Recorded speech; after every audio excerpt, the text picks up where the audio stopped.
আবারও বিপাকে টিএমসিপি নেতা বিক্রমজিৎ সাউ। বোলপুরের আইসিকে হুমকি দেওয়ায় বিক্রমজিতের বিরুদ্ধে শতপ্রণোদিত মামলা রুজু করল পুলিশ।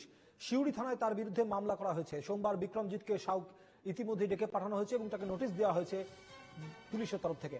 টিএমসিপি নেতা বিক্রমজিৎ সাউকে ইতিমধ্যেই সাসপেন্ড করা হয়েছে। আমরা যেমনটা জানি, এবার বোলপুর আইসিকে নিয়ে বিতর্কিত মন্তব্যের জন্য তাকে থানায় হাজিরা দিতে বলা হলো। বিক্রমজিতের বিরুদ্ধে শতপ্রণোদিত মামলা রুজু করল সিউড়ি থানার পুলিশ। শুভদীপ পাল রয়েছেন এই মুহূর্তে আমাদের সঙ্গে। পাথর কয়লা মাফিয়াদের সঙ্গে কাজ করেন আইসি লিটন হালদার, এমনটাই ফেসবুক লাইভে এসে অভিযোগ করেছিলেন বিক্রমজিৎ সাউ, এবং তারই পরিপ্রেক্ষিতে আমরা দেখলাম যে তাকে সাসপেন্ড করা হয়েছে।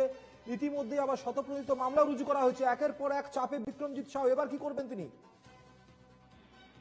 একদমই সুমিত, তোমাকে যেটা জানিয়ে রাখি যে অনুব্রত মণ্ডলের যে ভাইরাল অডিও বিতর্ক, তার পরবর্তী পরিস্থিতিতে কিন্তু বিক্রমজিৎ সাউ অর্থাৎ টিএমসিপির যিনি জেলা সভাপতি, তার পক্ষ থেকে একটি ফেসবুক লাইভ করা হয় এবং সেই লাইভেই কিন্তু তিনি বোলপুর থানার আইসি লিটন হালদারকে তীব্র এবং অশালীন ভাষায় আক্রমণ করেন। সেখানে ঠিক যেমনটা তুমি বললে যে বালি পাথর কয়লা প্রসঙ্গ টেনে, সে পাশাপাশি অনুব্রত মণ্ডলের বিরুদ্ধে যে অভিযোগ সেই প্রসঙ্গ টেনেও তিনি আক্রমণ করেছেন এবং অশালীন ভাষায় আক্রমণ করেছেন।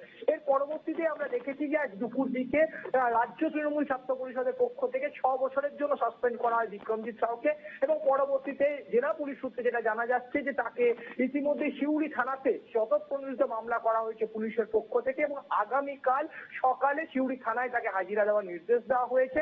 এখন দেখার বিষয় যে তিনি সেখানে উপস্থিত হচ্ছেন কিনা।